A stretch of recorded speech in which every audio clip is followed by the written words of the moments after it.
ಆಧ್ಯಾತ್ಮಿಕ ಪಯಣ ಸಂಚಿಕೆಯ ಎಲ್ಲ ವೀಕ್ಷಕರಿಗೂ ಸ್ವಾಗತ. ವೀಕ್ಷಕರೇ, ನಾವು ಕಳೆದ ಸಂಚಿಕೆಯಲ್ಲಿ ನೋಡ್ತಾ ಇದ್ವಿ ಬ್ರಹ್ಮಕುಮಾರ ಮಹೇಶಣ್ಣ ಅವರ ಬಾಲ್ಯದ ಜೀವನದ ಬಗ್ಗೆ. ಬ್ರಹ್ಮಕುಮಾರ ಮಹೇಶಣ್ಣ ಅವರು ಸುಮಾರು 48 ವರ್ಷಗಳಿಂದ ಈ ಬ್ರಹ್ಮಕುಮಾರಿ ಸಂಸ್ಥೆಯಲ್ಲಿ ಆಧ್ಯಾತ್ಮಿಕ ಜೀವನವನ್ನು ನಡೆಸ್ತಾ ಇದ್ದಾರೆ. ಜೊತೆಗೆ ತಮ್ಮ ಸಂಪೂರ್ಣ ಜೀವನವನ್ನು ಆಧ್ಯಾತ್ಮಿಕತೆಗೋಸ್ಕರನೇ ಮುಡುಪಾಗಿಟ್ಟು ಈ ಬ್ರಹ್ಮಕುಮಾರಿ ಸಂಸ್ಥೆಯ ಹೆಡ್ ಕ್ವಾರ್ಟರ್ಸ್ ರಾಜಸ್ಥಾನದ ಮೌಂಟ್ ಅಬು ಏನಿದೆ ಅಲ್ಲಿ ಅವರು ತಮ್ಮ ಸೇವೆಯನ್ನು ಮಾಡ್ತಾ ತಮ್ಮ ಜೀವನವನ್ನು ನಡೆಸ್ತಾ ಇದ್ದಾರೆ. ಅವರು ತಮ್ಮ ಜೀವನದ ಮುಂದಿನ ಕೆಲವು ಘಟನೆಗಳು ಅಂದರೆ ಅವರು ಹೋದ ಸಂಚಿಕೆಯಲ್ಲಿ ಹೇಗೆ ಈ ಬ್ರಹ್ಮಕುಮಾರಿ ಸಂಸ್ಥೆಯ ಜ್ಞಾನವನ್ನು ತಿಳ್ಕೊಂಡ್ರು ಅನ್ನೋದನ್ನು ತಿಳಿಸಿದರು. ಅದರ ನಂತರದ ಘಟನೆಗಳನ್ನು ತಿಳಿಸ್ಕೊಡ್ತಾರೆ. ಬನ್ನಿ ಅವ್ರನ್ನ ಈ ಕಾರ್ಯಕ್ರಮಕ್ಕೆ ಸ್ವಾಗತ ಮಾಡ್ತಾ ಅವರ ಜೀವನದ ಅನುಭವಗಳನ್ನು ತಿಳ್ಕೊಳ್ಳೋಣ. ಅಣ್ಣವರೇ, ತಮಗೆ ಈ ಕಾರ್ಯಕ್ರಮಕ್ಕೆ ಸ್ವಾಗತ. ಅಣ್ಣವರೇ, ತಾವು ಕಳೆದ ಸಂಚಿಕೆಯಲ್ಲಿ ತಿಳಿಸ್ಕೊಡ್ತಾ ಇದ್ರಿ ಈ ಬ್ರಹ್ಮಕುಮಾರಿ ಸಂಸ್ಥೆಯ ಮೇಳಕ್ಕೆ ಅಚಾನಕ್ಕಾಗಿ ಹೋಗಿದ್ರಿ.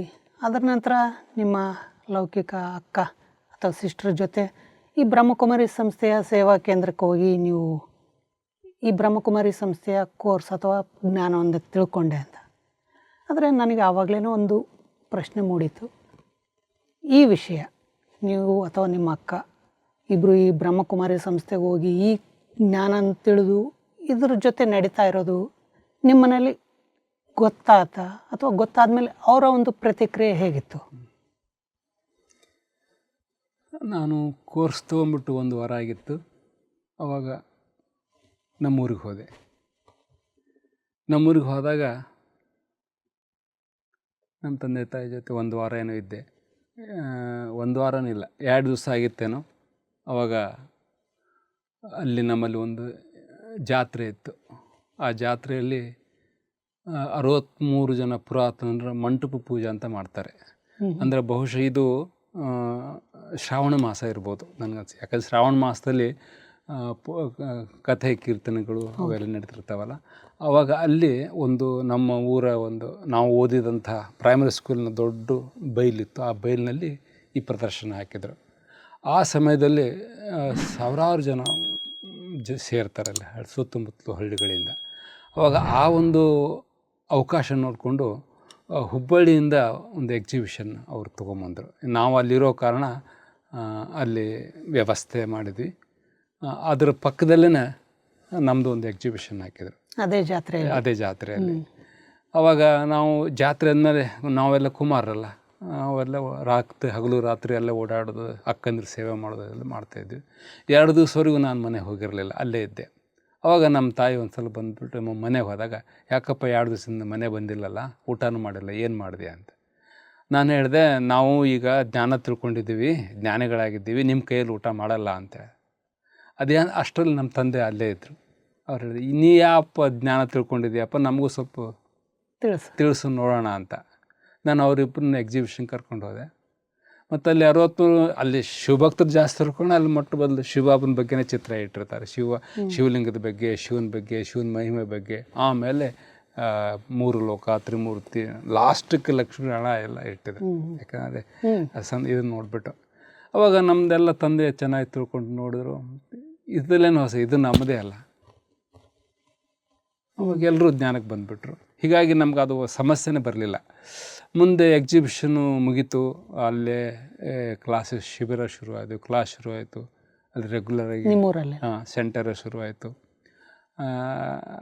ಈ ಸಂದರ್ಭದಲ್ಲಿ ನಾನು ನಿಮ್ಗೆ ಸಲ ಹೇಳಿದ್ನಲ್ಲಿ NCCಯಲ್ಲಿ ನಮಗೊಬ್ಬರು ಯಾರು ಶಿಕ್ಷೆ ಕೊಟ್ಟಿದ್ರಲ್ಲ, ಅವರು ಎಷ್ಟು ಪ್ರಭಾವಿತರಾಗಿದ್ದಂದ್ರೆ ಆವಾಗ ನಾ ಚಿಕ್ಕಂದಿರ್ಬೇಕಾದ್ರೆ ಈಗ ನಮ್ಮ ತಂದೆ ತಾಯಿ ನಾವೆಲ್ಲ ಹೋಗ್ತಿರೋದು ಅವ್ರು ನೋಡಿದರು. ಅವರು ಏನು ಅಂತ ಎಕ್ಸಿಬಿಷನ್ ನೋಡೋಕೆ ಬಂದರು. ಅವ್ರ ಮಿಸ್ಸಸ್ ಅಂತೂ ಮೊದಲೇ ಭಾಳ ಒಳ್ಳೆಯವರೇ ಇದ್ದರು. ಅವರೆಲ್ಲ ನೋಡಿದ್ಮೇಲೆ ಅವ್ರಿಗೆ ಭಾಳ ಖುಷಿ ಆಯಿತು ಬಾಬನ ಬಗ್ಗೆ ತಿಳ್ಕೊಂಡ್ಮೇಲೆ.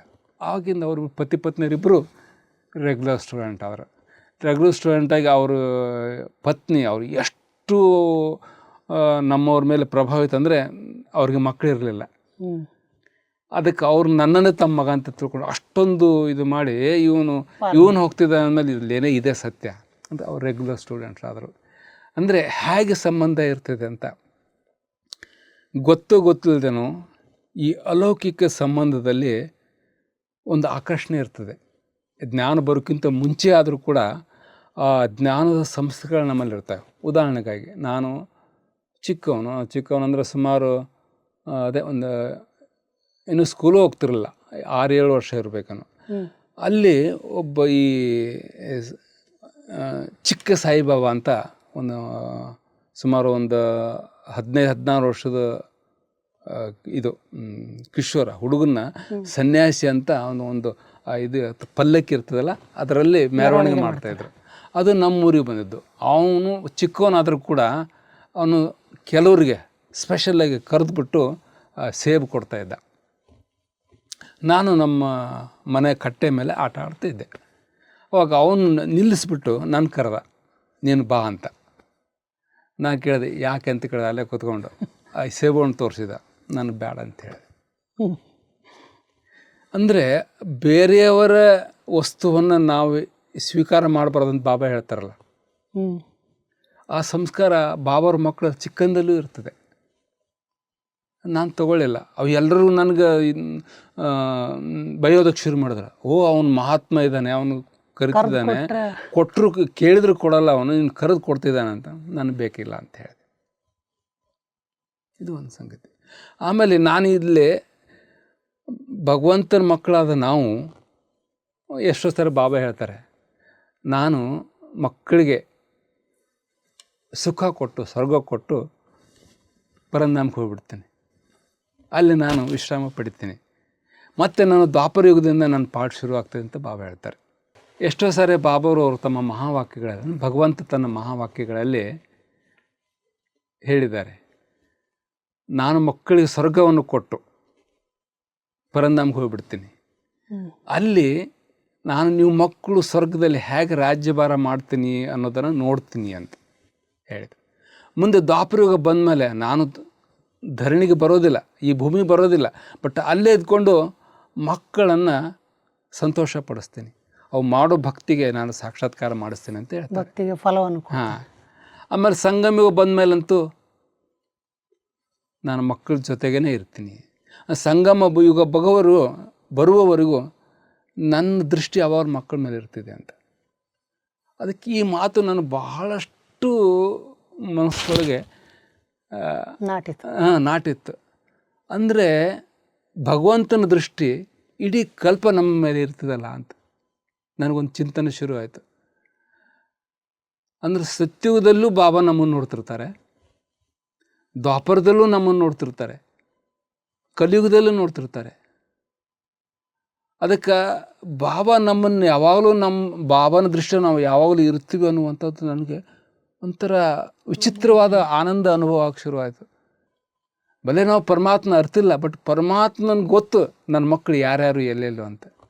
ಅದಕ್ಕೋಸ್ಕರ ಅವನು ಸಂಗಮಯುಗದಲ್ಲಿ ಬರೋವರೆಗೂ ಕಲಿಯುಗದಲ್ಲೂ ಮಕ್ಕಳನ್ನು, ದ್ವಾಪರಯುಗದಲ್ಲೂ ಮಕ್ಕಳನ್ನ ರಕ್ಷಣೆ ಮಾಡ್ತಾನೆ ಅಂತ ನನಗೆ ಒಂದ್ಸಲ ನಾನು ವಿಶ್ವರತ್ನ ದಾದರ್ ಪುಸ್ತಕ ಓದ್ಬೇಕಾದ್ರೆ ನಾನು ಓದಿದ್ದೆ.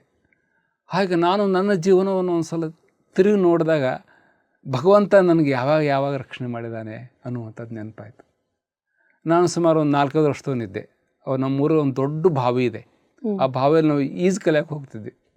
ನಿಮ್ಗೆ ಗೊತ್ತಿರ್ಬೋದು, ಅಲ್ಲೇ ಈಜು ಕಲಿಬೇಕಾದ್ರೆ ಕೆಲವು ಇರ್ತವೆ, ಜೋಳದ ದಂಟು ಅಂತ ಇರ್ತದೆ, ಅದರದ್ದು ಒಂದು ಕಟ್ಟಿ ಅದು ಬೆನ್ನ ಮೇಲೆ ಕಟ್ಟಿ ಈಜು ಅದು ಭಾಳ ದೊಡ್ಡ ಬಾವಿ ಅಂದರೆ ಸುಮಾರು ತುಂಬ ದೊಡ್ಡದು ಮತ್ತು ಆಳವಾದದ್ದು. ಅಲ್ಲಿ ನಾನು ಅದನ್ನ ಕಟ್ಕೊಂಡು ಈಜೋಡಕ್ಕೆ ಹೋದೆ. ಸುಮಾರು ಒಳಗಡೆ ಹೋಗಿದ್ದೆ ನಾನು, ಅರ್ಧ ಬಾವಿ ಅಷ್ಟು ಹೋಗಿದ್ದೆ. ಅದು ಏನಾಗಿದೆ ಅಂದರೆ ಗಂಟು ಬಿಚ್ಚಿಬಿಟ್ಟಿದೆ. ಅದು ಬೇರೆ, ನಾನು ಬೇರೆ. ನನಗಂತೂ ಇನ್ನೂ ಕಲಿಯೋದಲ್ಲ, ಕೈ ಕಾಲು ಬಡ್ಕೊಳಕ್ಕೆ ಶುರು ಆದೆ. ನೀರೆಲ್ಲ ಕುಡಿತಾ ಇದ್ದೀನಿ. ಮುಗಿದೋದು, ನನಗೆ ಗೊತ್ತಿಲ್ಲ ಏನಾಯ್ತಂತ. ಅಷ್ಟರಲ್ಲಿ ಯಾರೋ ಒಬ್ಬರು ಬಂದ್ಬಿಟ್ಟು ನನ್ನ ಎಳ್ಕೊಂಡೋಗಿ ಹೊರಗಡೆ ಹಾಕಿದರು. ನಾನು ಇವತ್ತು ಯೋಚನೆ ಮಾಡ್ತಿದ್ದೀನಿ, ಆ ವಯಸ್ಸಿನಲ್ಲೂ ಅದನ್ನ ಕಾಪಾಡಿದವ್ರು ಯಾರು? ನೋಡಿದವನು, ಅವನಿಗೆ ಬರಬೇಕಾದ್ರೆ ಇವನು ಬದುಕಿಸ್ಬೇಕು ಅನ್ನೋಂಥ ಸಂಕಲ್ಪ ತಂದವನು ಯಾರು? ಆವಾಗಲೂ ಬಾಬಾ ನಮ್ಮನ್ನು ನೋಡ್ತಿದ್ದಾನೆ ಅಂತ. ಮುಂದೆ ನಾನು 9th ಓದ್ತಾ ಇದ್ದೆ, ಅಂದರೆ 15-16 ವರ್ಷ. ಆವಾಗ ನಾನು ಎನ್ ಸಿ ಸಿಯಲ್ಲಿದ್ದೆ ಅಂತ ಹೇಳಿದ್ನಲ್ಲಿ ನಿಮಗೆ. ಅವಾಗ ಎನ್ ಸಿ ಸಿಯಲ್ಲಿ ನನಗೆ ಕ್ಯಾಂಪಿಗೋಸ್ಕರ ಸೆಲೆಕ್ಷನ್ ಆಯಿತು. 21 ದಿವಸದ ಕ್ಯಾಂಪು ಟ್ರೈನಿಂಗು. ಅದು ಎಲ್ಲಿ? ಉತ್ತರ ಪ್ರದೇಶದಲ್ಲಿ, ಈಗ ಉತ್ತರಾಂಚಲ್ ಅಂತಿದೆಯಲ್ಲ, ಅಲ್ಲಿ ಚಮೋಲಿ ಅಂತಿದೆ. ಈಗ ಹಂಗೆ ಈ ಗೋಪೇಶ್ವರ, ಇದು ನಿಮ್ಗೆ ಚಾರಧಾಮ ಬರ್ತಾವಲ್ಲ, ಅಲ್ಲಿ ಚಮೋಲಿ ಡಿಸ್ಟ್ರಿಕ್ಟ್ನಲ್ಲಿ ಗೋಪೇಶ್ವರ ಅಂತ ಒಂದು ಸ್ಥಾನ ಇದೆ. ಅದು ಬಹಳ ದಟ್ಟವಾದ ಕಾಡು. ಅಲ್ಲಿ ನಮಗೆ ಮಿಲಿಟ್ರಿ ಅವ್ರ ಜೊತೆ ಎನ್ ಸಿ ಸಿ ಕ್ಯಾಂಪ್ ಹಾಕಿದ್ರು. ಆಗ ಹೋಗ್ಬೇಕಾದ್ರೆ ವಾಪಸ್ ಬರಬೇಕಾದ್ರೆ ಹರಿದ್ವಾರಕ್ಕೆ ಹೋಗಿ ಬರ್ಬೇಕಾಗ ನಮ್ಮ ಕ್ಯಾಂಪ್ ಮುಗಿಸ್ಕೊಂಡು ನಮ್ಮನ್ನೆಲ್ಲ ಸೈಟ್ ಸೀಯಿಂಗ್ ಮಾಡಿ ಹರಿದ್ವಾರಕ್ಕೆ ಕರ್ಕೊಂಡು ಹೋಗಿದ್ದೆವು. ಹರಿದ್ವಾರದಲ್ಲಿ ಒಂದು ಮೇನ್ ಗಂಗಾ ನದಿ ಇದೆ, ಮುಖ್ಯ ಧಾರೆ. ಅದರಲ್ಲಿ ಒಂದು ಕವಲು ಮಾಡಿಕೊಂಡು ಜನಗಳಿಗೆ ಸ್ನಾನ ಮಾಡಿಸೋಕ್ಕಂತ ಒಂದು ಇದು ಮಾಡಿದ್ದಾರೆ, ಚಿಕ್ಕದ. ಅದಕ್ಕೆ ಶೀಲುಬೆನ್ ಯಾವಾಗಲೂ ಹೇಳ್ತಿರ್ತಾರೆ, ಶಿವಬಾಬಾ ಬಾಪ್ತಾದ ನನಗೊಂದು ಟೈಟಲ್ ಕೊಟ್ಟಿದ್ರು ಅಂತ, ನೀನು ಯಾರು ಅಂತ, ಯಾವ ಗಂಗೆ ಅಂತ. ಅದಕ್ಕೆ ಅವ್ರು ಹೇಳ್ತಾರೆ ಹರ್ಕುಣಿ ಅಂತೇನೋ ಅದೇ ಹೇಳ್ತಾರೆ. ಒಂದು ಅಂದರೆ ಗಂಗೆ, ಒಂದು ಉಪಗಂಗೆ. ಅಲ್ಲಿ ಎಲ್ಲರೂ ಹೋಗಿ ಸ್ನಾನ ಮಾಡ್ತಾರೆ. ಅಲ್ಲಿ ನಾನು ಸ್ನಾನ ಮಾಡೋಕ್ಕೆ ಹೋದೆ. ಅಲ್ಲಿ ದೊಡ್ಡ ದೊಡ್ಡ ಸರ್ಪಳಿ ಇರ್ತಾರೆ. ಅಂದರೆ ಯಾರಾದರೂ ಅದೊಂದು ಭಾಳ ಜೋರಾಗಿ ಹರಿತಿರ್ತದೆ. ಅದು ಅದರ ಒಂದು ಇದು ಸ್ಪೀಡ್ ಜಾಸ್ತಿ ಇರ್ತದೆ, ನೀರಿನ ಕೊಚ್ಕೊಂಡು ಹೋಗ್ಬಾರ್ದು ಅಂತ. ನಾನು ಆ ಸರ್ಪಳಿ ಹಿಡಿದ್ಬಿಟ್ಟು ಸ್ನಾನ ಮಾಡ್ತಾಯಿದ್ದೆ. ಈಗ ನನಗೆ ಈಜು ಅಷ್ಟು ಬರ್ತಿರಲಿಲ್ಲ. ಅದು ಎಷ್ಟು ಭರಸವಾಗಿ ಹರಿತಿತ್ತು ಅಂದರೆ ಅದು ಕೈ ಜಾರಿಬಿಡ್ತು. ಆ ಸ್ಪೀಡ್ನಲ್ಲೇ ನಾನು ಹೋಗ್ತಾ ಇದ್ದೆ ಹರ್ಕೊಂಡು. ಇನ್ನೊಂದು ಸ್ವಲ್ಪ ಆ ಮೂಲೆ ಅಷ್ಟು ಮುಂದೆ ಹೋಗ್ಬಿಟ್ರೆ ನಾನು ಮೇನ್ ಇದಕ್ಕೆ ನದಿಗೆ ಸೇರ್ಕೊಂಡ್ಬಿಟ್ರೆ ನಾವು ಶಾಂತಿ ಹೋಗ್ಬಿಡೋದತ್ತ. ಅಷ್ಟರಲ್ಲಿ ಯಾರೋ ಬಂದು ನನ್ನ ಎತ್ತಿ ಹಾಕಿದರು. ಇದು ಅವಾಗೇನೂ ಗೊತ್ತಿಲ್ಲ.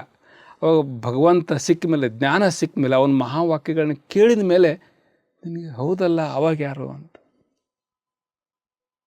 ಆಮೇಲೆ ಜ್ಞಾನ ಸಿಗೋ ದಿವಸ ಅಕ್ಟೋಬರ್ 2 ನಾನು ಯೂನಿವರ್ಸಿಟಿಗೆ ಹೋಗ್ತಿದ್ದೆ. ಅವತ್ತು ರಜಾ ಅಂತ ಯೂನಿವರ್ಸಿಟಿಯಲ್ಲಿ ಲೈಬ್ರರಿಗೆ ಓದಕ್ಕಂತ ಹೊರಟಿದ್ದೆ. ಹೊರಟುಬಿಟ್ಟು ಸಿಟಿ ಬಸ್ ಇಳಿದ್ಬಿಟ್ಟು ಮುಂದಿನ ಬಾಗಿಲಿಂದ ಇಳಿದ್ಬಿಟ್ಟು ಬಸ್ಸಿನ ಮುಂದಿಂದ ನಾನು ಪಾಸ್ ಮಾಡ್ತಾಯಿದ್ದೆ. ಆವಾಗ ಬಸ್ಸಿನ ಹಿಂದಿನಿಂದ ಒಂದು ದೊಡ್ಡ ಟ್ರಕ್ ಬಂತು. ಅದು ಭಾಳ ಫಾಸ್ಟಾಗಿ ಬಂತು. ನಾನು ನೋಡಿದಾಗ ನನಗನ್ನಿಸ್ತು ಮುಗೀತು ನನ್ನ ಕತೆ ಅಂತ. ಜಸ್ಟ್ ನೀವು ಹಾಕಿ ಕೂತ್ಕೊಂಡಿದ್ದಾರಲ್ಲ, ಇಷ್ಟೇ ಹತ್ತಿರದಲ್ಲಿ ಟ್ರಕ್ ಬಂತು. ಅದು ಅವ್ನು ನಿಲ್ಲಿಸಲಿಲ್ಲ. ನಾನು ನೋಡಿದೆ, ಅಷ್ಟೇ ನನಗೆ ಗೊತ್ತು. ಆಮೇಲೆ ನನಗೆ ಗೊತ್ತಿಲ್ಲ. ಮುಂದೆ ಎಚ್ಚರ ನೋಡಿದಾಗ ನಾನು ಪಕ್ಕದಲ್ಲಿ ಬಿದ್ದಿದ್ದೆ. ನಾನು ಕೇಳಿದೆ ಏನು ಅಂತ. ಯಾರೋ ಒಬ್ಬ ಎಳೆದು ಹಾಕಿದ್ರಪ್ಪ ಅಂತ. ಅಂದರೆ ಈಶ್ವರ್ಯ ಜ್ಞಾನದಲ್ಲಿ ಬಂದಂಥವ್ರು ಯಾರು ಬ್ರಹ್ಮಕುಮಾರರಾಗಿರ್ತಾರೆ, ಈಶ್ವರ್ಯ ವಿದ್ಯಾರ್ಥಿಗಳಾಗಿರ್ತಾರೆ, ಅವರ ಜೀವನವನ್ನು ನಾವು ನೋಡಿದಾಗ ಇಂಥ ಒಂದಿಲ್ಲ ಒಂದು ಘಟನೆಗಳು ಭಗವಂತ ಅವ್ರನ್ನ ರಕ್ಷಣೆ ಮಾಡ್ತಾನೆ. ಪ್ರತಿ ಹೆಜ್ಜೆಗೂ ಕಾಯ್ತಾನೆ. ಯಾಕಂದರೆ ಅವರನ್ನು ತನ್ನ ಮಕ್ಕಳಾಗಿ ಮಾಡಿಕೊಂಡು ಆ ಮಕ್ಕಳಿಂದ ಪುರುಷಾರ್ಥ ಮಾಡಿ ಅವರಿಂದ ಸೇವೆ ಮಾಡಿಸಿ ಅವ್ರ ಭಾಗ್ಯ ಮಾಡಿಸಿ ತನ್ನ ಪರಿಚಯ ಕೊಡಬೇಕಲ್ಲ. ಅದಕ್ಕೆ ಹೀಗೆ ಇಂಥವುಗಳನ್ನೆಲ್ಲ ನೋಡಿದಾಗ ನಿಜವಾಗಲೂ ನಾವು ಎಷ್ಟೋ ಸಾರಿ ಹೇಳ್ತೇವೆ, ಪರಮಾತ್ಮ ನೀನು ಎಲ್ಲಿದ್ದೀಯಲ್ಲಪ್ಪ, ನೀ ಇಷ್ಟೊಂದು ಕಠೋರ ಆಗಿದೆಯಾ, ನಮ್ಮೇಲೆ ನಿಮ್ಮ ಕರುಣೆ ಬರೋದಿಲ್ಲ ಅಂತ ನಾವೆಲ್ಲ ಕೇಳ್ತಿರ್ತೀವಲ್ಲ. ಅದು ತಪ್ಪು ಅಂತ ನಮಗೆ ಎಷ್ಟು ಅನಿಸ್ತದೆ. ನಾವು ಭಾಳ ವ್ಯಥೆಪಟ್ಟೆ. ಅಯ್ಯೋ ಭಗವಂತ ಸಿಕ್ಕ, ಅವ್ನಿಗೆ ಗೊತ್ತಿದೆ ನಾವು ಯಾವಾಗ ಬರಬೇಕು, ಇವ್ನು ಯಾವಾಗ ನಾನು ಮಿಲ್ಲ ಮಾಡಬೇಕು ಅನ್ನುವಂಥದ್ದು. ನಾವು ಗೊತ್ತಾದ್ರೆ ನಮಗೆ ಅವ್ನು ಗೊತ್ತಿಲ್ಲ. ನಿಜ. ನೀವು ಹೇಳ್ತಾ ಇದ್ರಿ ನಿಮ್ಮ ಡಿಗ್ರಿಯ 2ನೇ ವರ್ಷದಲ್ಲಿ ಈ ಜ್ಞಾನ ತಗೊಂಡೆ ಅಂತ. ಈ ಜ್ಞಾನ ತಗೊಂಡ ನಂತರ ನೀವು ನಿಮ್ಮ ವಿದ್ಯಾಭ್ಯಾಸ ಮುಂದುವರಿಸಿದ್ರು ಅಥವಾ ಈ ಬ್ರಹ್ಮಕುಮಾರಿ ಸಂಸ್ಥೆಗೆ ಸಂಪೂರ್ಣವಾಗಿ ಸರೆಂಡರ್ ಆದರು? 1 ವರ್ಷ ಮುಗಿದಿತ್ತು, ಇನ್ನೊಂದು ವರ್ಷ ಬಾಕಿ ಇತ್ತು. ಆವಾಗ ನಾವು ಜ್ಞಾನ ಅಧ್ಯಯನ ಮಾಡಬೇಕಾದ್ರೆ ಆ ಮುರುಳಿಗಳಲ್ಲಿ ಬರ್ತಾಯಿತ್ತು, ಸಮಯ ಬಹಳ ಕಮ್ಮಿ ಇದೆ, 1976ರಲ್ಲಿ ವಿನಾಶ ಆಗ್ತದೆ, ಬಹಳಷ್ಟು ಪರಿವರ್ತನೆ ಆಗ್ತದೆ, ಅದಕ್ಕೆ ನೀವೇನು ಮಾಡಿದ್ರೆ ಹೀಗೆ ಮಾಡಬೇಕು ಅನ್ನುವಂಥದ್ದು ಕೇಳಿದ್ದೆ ನಾನು. ನನಗೆ ಇನ್ನು 2 ವರ್ಷ ಇದೆ, ಭಗವಂತ ನಮ್ಮ ತಂದೆ, ಅವನು ಬಂದಿದ್ದಾನೆ, 5000 ವರ್ಷಕ್ಕೊಂದು ಸಾರಿ ಬರ್ತಾನೆ. ಅದು ನಮ್ಗೆ ಎಷ್ಟು ನಿಶ್ಚಯ ಅಂದರೆ ಯಾವುದಕ್ಕೂ ಸಂಶಯದ ಆಸ್ಪದನೇ ಇಲ್ಲ. ನಾನು ಆತ್ಮ ಅನ್ನೋದಾಗಲಿ, ಪರಮಾತ್ಮ ಶಿವ ಅನ್ನೋದಾಗಲಿ, ಅವ್ನು ಪರಧಾಮದಲ್ಲಿ ಇದ್ದಾನೆ ಅನ್ನೋದಾಗಲಿ, ಅವ್ನು ಬಂದಿದ್ದಾನೆ ಅನ್ನೋದು ಇದು ಈಗ ಸಾಮಾನ್ಯವಾಗಿ ಪರಮಾತ್ಮನ ಅವತರಣ ಆಗಿದೆ ಅಂತ ಭಾಳ ಜನಗಳಿಗೆ ನಂಬಿಕೆ ಆಗೋದಿಲ್ಲ. ಬಟ್ ನಾನು ಮೊದಲು ನಂಬಿಕೆ ಆಗಿದ್ದು ಅದೇನೆ. ಯಾಕಂದರೆ ನಾನು ಅವನಿಗೋಸ್ಕರ ಕಾಯ್ತಾ ಇದ್ದೆ. ಹೀಗಾದಾಗ ಈ ಪ್ರಪಂಚ ಇರೋದು 2 ವರ್ಷ ಅಂದಮೇಲೆ ಇನ್ನು ಎಲ್ಲರಿಗೂ ಪರಮಾತ್ಮ ಪರಿಚಯ ಕೊಡಬೇಕಲ್ಲ, ಅದೊಂದು ಸಂಕಲ್ಪ ಇತ್ತು. ಆದರೆ ಶುರುವಿನಲ್ಲಿ ನನಗೆ ಯಾರೂ ಯಾವ ಧಾರಣೆ ಹೇಳಿಲ್ಲ, ನೀವು ಶುದ್ಧ ಅನ್ನ ಊಟ ಮಾಡಬೇಕು, ಇವೆಲ್ಲ ಹೋಟ್ಲಿಗಿಟ್ಲಿ ಯಾವುದು ನಾನಂತೂ ಯಾವುದೂ ಹೋಗ್ತಾ ಇರಲಿಲ್ಲ. ಮತ್ತು ನನ್ನಿಂದ ನಾನೇ ಆ ರೂಮ್ನಲ್ಲಿ ನಾನೇ ಅಡುಗೆ ಮಾಡ್ಕೊಳಕ್ಕೆ ಶುರು ಮಾಡಿದೆ. ನನಗೇನು ಮಾಡ್ಕೊಳಕ್ಕೆ ಬರ್ತಿರಲಿಲ್ಲ. ಯಾಕೆಂದ್ರೆ ನಾವು ಚಿಕ್ಕಂದಿನಿಂದ ಗ್ರ್ಯಾಜುಯೇಷನ್ವರೆಗೂ ಮನೆಯಲ್ಲಿ ಓದ್ದವರು. 2 ವರ್ಷಕ್ಕೋಸ್ಕರ ಹೊರಗಡೆ ಬಂದಿದ್ದು. 1 ವರ್ಷ ಅಂತೂ ನಾನು ಹೋಟೆಲಲ್ಲಿ ತಿಂದೆ, ಊಟ ಮಾಡಿದೆ. ಈಗ 2ನೇ ವರ್ಷ ಹೆಂಗೆ ಮಾಡೋದು?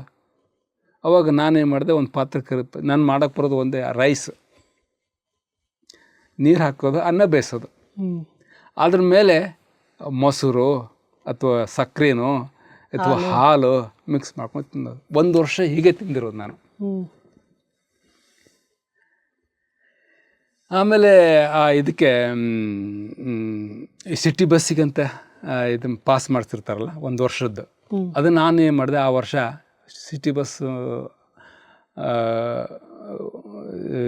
ಧಾರವಾಡದಿಂದ ಯೂನಿವರ್ಸಿಟಿ ಇರೋದನ್ನು ಧಾರವಾಡದಿಂದ ಹುಬ್ಬಳ್ಳಿ ಮಾಡಿಸಿದೆ ಕ್ಲಾಸಿಗೆ ಹೋಗೋದಕ್ಕೆ. ಯಾಕೆ ಅಲ್ಲಿ ಅವಾಗ ಸೆಂಟ್ರ್ ಇರಲಿಲ್ಲ. ಅದಕ್ಕೆ ಅಲ್ಲಿ ಬರೋದು ದಿನ ಕ್ಲಾಸಿಗೆ ಹೋಗೋದಕ್ಕೆ, ಮುರಳಿ ಕ್ಲಾಸ್ ಕೇಳೋದಕ್ಕೆ. ನಾನು ಇಲ್ಲಿ ಬಂದು ಮಾರ್ಕೆಟ್ನಿಂದ ಸಿಟಿಯಿಂದ ಯೂನಿವರ್ಸಿಟಿವರೆಗೂ ಸುಮಾರು 4-5 ಕಿಲೋಮೀಟ್ರ್ ಆಗ್ಬೋದು. ದಿನ ನಡ್ಕೊಂಡು ಹೋಗೋದು, ನಡ್ಕೊಂಬರೋದು. ಬೆಳಗ್ಗೆ ತಿಂಡಿ ಊಟ ಅದನ್ನೇ ಮಾಡ್ಕೊಂಡು ಹೋಗೋದು, ಸಂಜೆ ಬಂದು ಉಳಿದಿದ್ದ ಅನ್ನ ಅದೇ ತಿನ್ನೋದು. ಹೀಗೆ 1 ವರ್ಷ ಕಳೆದೆ. ಅವಾಗ ಮುಂದೆ ಆ ವರ್ಷ ಮುಗಿದಾದ್ಮೇಲೆ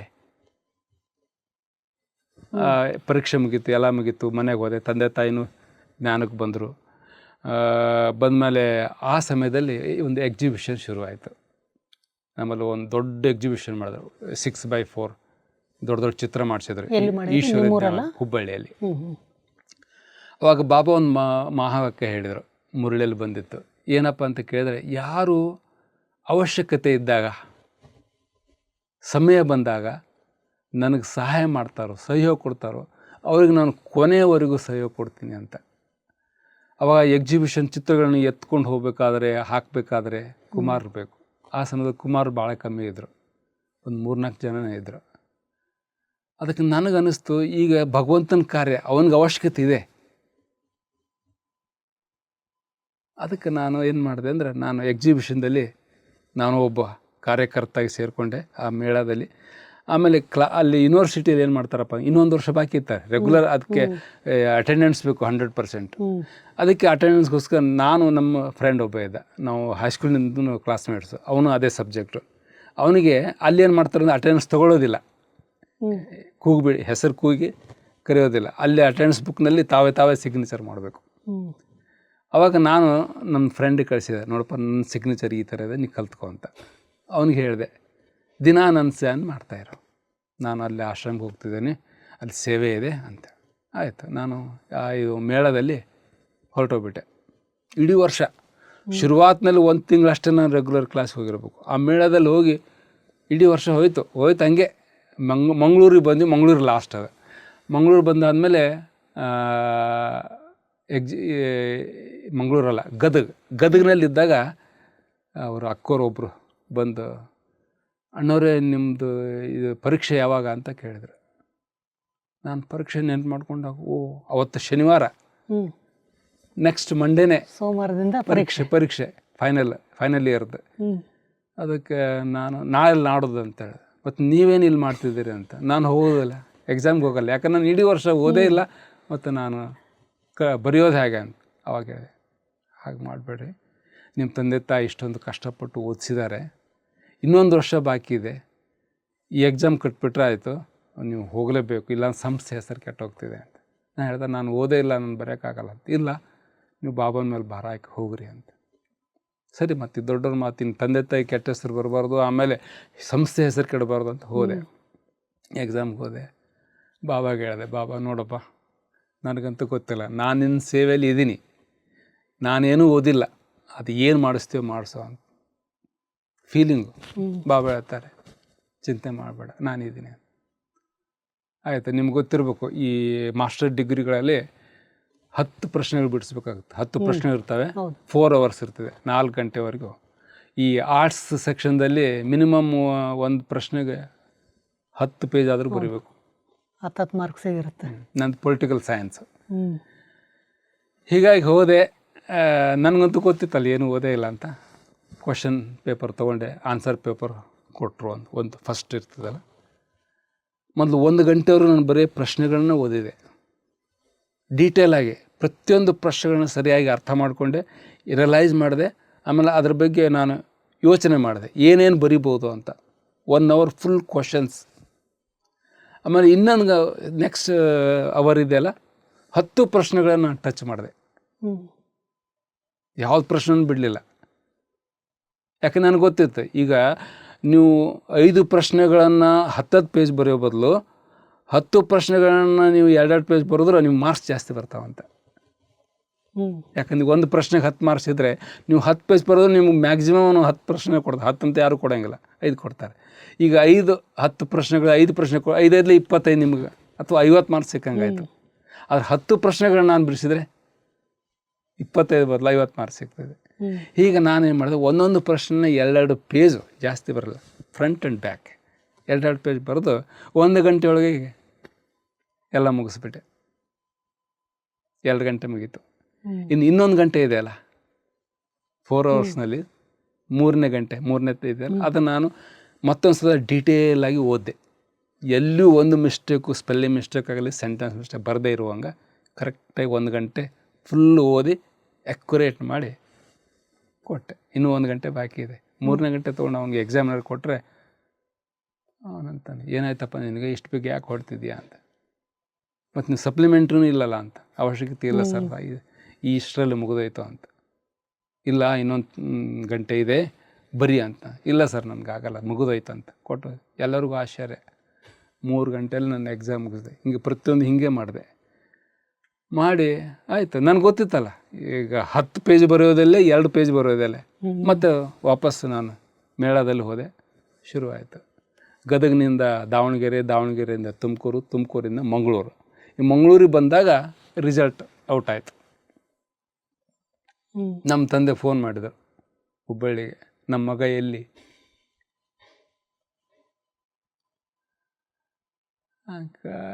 ಅವನ ಪರೀಕ್ಷೆ ಏನಾಯಿತು, ರಿಸಲ್ಟ್ ಏನಾಯಿತು ಅಂತ. ಆಮೇಲೆ ಅವ್ರು ನನಗೆ ಫೋನ್ ಮಾಡಿದ್ರು ಮಂಗಳೂರಿಗೆ, ಮೃತ್ಯುಂಜಯಣ್ಣವ್ರಿಗೆ. ಮೃತ್ಯುಂಜಯಣ್ಣ ಕೇಳಿದ್ರು, ಎಲ್ಲಪ್ಪ ನಿಮ್ಮದು ರಿಸಲ್ಟ್ ಏನಾಯಿತು ಅಂತ. ನನಗೆ ಗೊತ್ತಿಲ್ಲ ರಿಸಲ್ಟ್ ಏನಾಯಿತು. ಈ ರಿಸಲ್ಟ್ ಬಂದಿದೆ ಅಂತೆ, ಡಿಕ್ಲೇರ್ ಆಗಿದೆ ಅಂತೆ, ನೋಡು ಅಂತ. ಅದು ನೋಡ್ಬೇಕಂದ್ರೆ ನನಗೆ ಆ ನಂಬರೇ ಗೊತ್ತಿಲ್ಲ, ಸೀಟ್ ನಂಬರ್ ಎಷ್ಟು ಅಂತ, ನಂದು ಎಕ್ಸಾಮಿನೇಷನ್ ನಂಬರ್. ಏನು ಮಾಡಬೇಕು? ಅಷ್ಟರಲ್ಲಿ ನಮ್ಮ ಫ್ರೆಂಡ್ ನಾನು ಏನು ಹೇಳಿದ್ನಲ್ಲ ಸೈನ್ ಮಾಡಂತ, ಅವನು ಒಂದು ಲೆಟ್ರ್ ಬಂತು, ಪೋಸ್ಟ್ ಕಾರ್ಡ್. ಹೀಗೆ ನೀನು 2nd ಕ್ಲಾಸ್ನ ಪಾಸ್ ಆಗಿದ್ದೀಯಾ, ನಂದು ಆರ್ಡಿನರಿ ಪಾಸ್ ಆಗಿದೆ. ನನಗೆ ಆಶ್ಚರ್ಯ. ಅಲ್ಲಪ್ಪ, ಅವನು ದಿನ ಹೋಗೋನು, ಹಾಂ, ನಾನು ಕ್ಲಾಸ್ ಹೋಗೋದೇ ಇರೋನು 2nd ಕ್ಲಾಸ್. ಮುಂದೆ ಅಲ್ಲಿ ಹೋದ್ಮೇಲೆ ಹೇಗಪ್ಪ ಅಂದರೆ, ಅದು 2 ವರ್ಷದ ಸೇರಿಸಿ ಮಾರ್ಕ್ಸ್ ಇದು ಮಾಡ್ತಾರೆ, ಕೌಂಟ್ ಮಾಡ್ತಾರೆ. ಫಸ್ಟ್ ಇಯರ್ ಚೆನ್ನಾಗಿತ್ತು, 57% ಆಗಿತ್ತು. 2nd ಇಯರ್ ಕಮ್ಮಿ ಆಗಿತ್ತು. ಅದು ಒಂದು ಇದು ಇರ್ತದೆ, ಬಾಬಾ ಒಂದು ಸರಿ ಹೇಳ್ತಾರೆ, ಮಕ್ಕಳೇ ರೋज़ तुम क्लास में आओ, एक दिन भी मिस नहीं करो, पास करने की जिम्मेवारी किसकी है? मेरी है, टीचर की है ಹೇಳ್ತಾರೆ. ಹಾಗೆ ನಾನು ಯಾವತ್ತೂ ಕ್ಲಾಸ್ ಯಾವಾಗಲೂ ಜೀವನದಲ್ಲಿ ಮಿಸ್ ಮಾಡಿಲ್ಲ. ಕೇವಲ ಲಾಸ್ಟ್ ಇಯರ್ ಬಾಬಾ ಸಿಕ್ಕ ಮೇಲೆ, ಭಗವಂತ ಸಿಕ್ಕ ಮೇಲೆ ಅವನ ಸೇವೆಗೋಸ್ಕರ ನಾನು ಬಿಟ್ಟಿದ್ದು. ಆಮೇಲೆ ಅಂಥವ್ರಿಗೆ ನಾನು ಗ್ರೇಸ್ ಮಾರ್ಕ್ಸ್ ಹಾಕಿ ಪಾಸ್ ಮಾಡ್ತೀನಿ ಅಂತ ಬಾಬಾ ಹೇಳಿದ್ದಾರೆ. ಹಾಗೆ ಅದು ನನಗೆ ಹಿಂದಿನ ವರ್ಷದ ಮಾರ್ಕ್ಸ್ ಜಾಸ್ತಿ ಇರೋ ಕಾರಣ ಹಿಂದಿನ ವರ್ಷದ್ದು ಇದು 2 ಸೇರಿಸ್ಬಿಟ್ಟು ಅದಕ್ಕೆ 3 ಮಾರ್ಕ್ಸಲ್ಲಿ ಕಮ್ಮಿ ಇದ್ದು ಅಂತ 2nd ಕ್ಲಾಸ್ಗೆ. ಆ 3 ಮಾರ್ಕ್ಸ್ ಅವರು head of the department grace marks ಅಂತ ಹಾಕಿಬಿಟ್ಟು 2nd ಕ್ಲಾಸ್. ಯಾಕಂದ್ರೆ ಮಾಸ್ಟರ್ ಡಿಗ್ರಿಯನ್ನು ಮಿನಿಮಮ್ 2nd ಕ್ಲಾಸ್ನ ಪಾಸ್ ಆಗಬೇಕಂದ್ರೆ ಮಾತ್ರ ಅವ್ರ ಬೆಲೆ. ಹಾಂ, ಅವು 2nd ಕ್ಲಾಸ್ ಬರಲಿಲ್ಲ, ಆರ್ಡಿನರಿ ಆಯಿತು ಅಂದರೆ ಅದು BA ಕ್ಕಿಂತ ಕೀಳು. ಅದಕ್ಕೆ ಹೀಗೆ ಬಾಬಾ ತನ್ನ ಸೇವೆಯಲ್ಲಿ ಸಹಯೋಗಿ ಇದ್ದ ಮಕ್ಕಳನ್ನು ಯಾವತ್ತೂ ಕೈ ಬಿಡೋದಿಲ್ಲ. ಅಣ್ಣವ್ರೆ, ತಮ್ಮ ಜೀವನದ ಈ ಅನುಭವ ಘಟನೆಗಳನ್ನು ಕೇಳ್ತಾ ಇದ್ರೆ ನಾನು ಸಹ ನಿಮ್ಮ ಆ ಜೀವನದ ಘಟನೆಗೆ ನಾನು ಸಹ ಎಂಟ್ರಿ ಆಗಿದ್ದೀನಿ ಅನ್ನೋಷ್ಟರ ಮಟ್ಟಿಗೆ ಚಿತ್ರಣ ಮಾಡಿ ಹೇಳ್ತಾ ಇದ್ದೀರಿ. ಆದರೆ ಸಮಯದ ಅಭಾವದಿಂದ ನಾನು ಇವತ್ತಿನ ಈ ಸಂಚಿಕೆಯನ್ನು ಇಷ್ಟಕ್ಕೆ ಮುಗಿಸ್ತಾ ಇದ್ದೀನಿ. ಮತ್ತು ತಾವು ಸಮಯ ಕೊಟ್ಟು ನಮ್ಮ ಸಂಚಿಕೆಗೆ ಬಂದು ತಮ್ಮ ಜೀವನದ ಮುಂದಿನ ಹೆಜ್ಜೆಗಳನ್ನು ತಿಳಿಸ್ಕೊಡ್ಬೇಕು ಅಂತ ಕೇಳ್ತಾ, ತಮ್ಮ ಅಮೂಲ್ಯ ಸಮಯವನ್ನು ನಮ್ಮ ಸಂಚಿಕೆಗೆ ಕೊಟ್ಟು ನಮ್ಮ ವೀಕ್ಷಕರಿಗೆ ತಮ್ಮ ಜೀವನದ ಅನುಭವಗಳನ್ನು ತಿಳಿಸ್ಕೊಟ್ಟಿದ್ದಕ್ಕೆ ತಮಗೆ ಭಾಳ ಭಾಳ ಧನ್ಯವಾದಗಳು. ನೋಡಿದ್ರಲ್ಲ ವೀಕ್ಷಕರೇ, ಅಣ್ಣವರ ಜೀವನದ ಅನುಭವಗಳನ್ನು ಕೇಳ್ತಾ ಕೇಳ್ತಾ ಸಮಯ ಹೋಗಿದ್ದು ಸಹ ಗೊತ್ತಾಗಲ್ಲ. ಭಗವಂತನ ಮೇಲಿನ ನಂಬಿಕೆ, ನಿಷ್ಠೆ ನಮ್ಮ ಜೀವನದ ಪ್ರತಿಯೊಂದು ಘಟನೆಗಳನ್ನು ಸಹ, ನಮ್ಮ ಪ್ರತಿಯೊಂದು ಜೀವನದ ಹೆಜ್ಜೆಗಳನ್ನು ಸಹ ಭಗವಂತ ಕಾಪಾಡ್ತಾನೆ. ಆ ಒಂದು ನಂಬಿಕೆ, ನಿಷ್ಠೆ ಏನಿರುತ್ತಲ್ಲ, ಅದು ನಮ್ಮನ್ನು ಕೈ ಹಿಡಿಯುತ್ತೆ. ಅದು ಇವತ್ತಿನ ಈ ಸಂಚಿಕೆಯಲ್ಲಿ ಅಣ್ಣವರ ಜೀವನದಿಂದ ನಾವು ಕಂಡುಕೊಂಡಿದ್ದೀವಿ. ಹೀಗೆ ನಮ್ಮ ಈ ಸಂಚಿಕೆಗಳನ್ನು ವೀಕ್ಷಿಸ್ತಾ ಇರಿ. ಮತ್ತು ಮುಂದಿನ ಸಂಚಿಕೆಯಲ್ಲಿ ಮತ್ತೆ ಭೇಟಿಯಾಗೋಣ. ಅಲ್ಲಿವರೆಗೂ ತಮ್ಮೆಲ್ಲರಿಗೂ ಧನ್ಯವಾದಗಳು.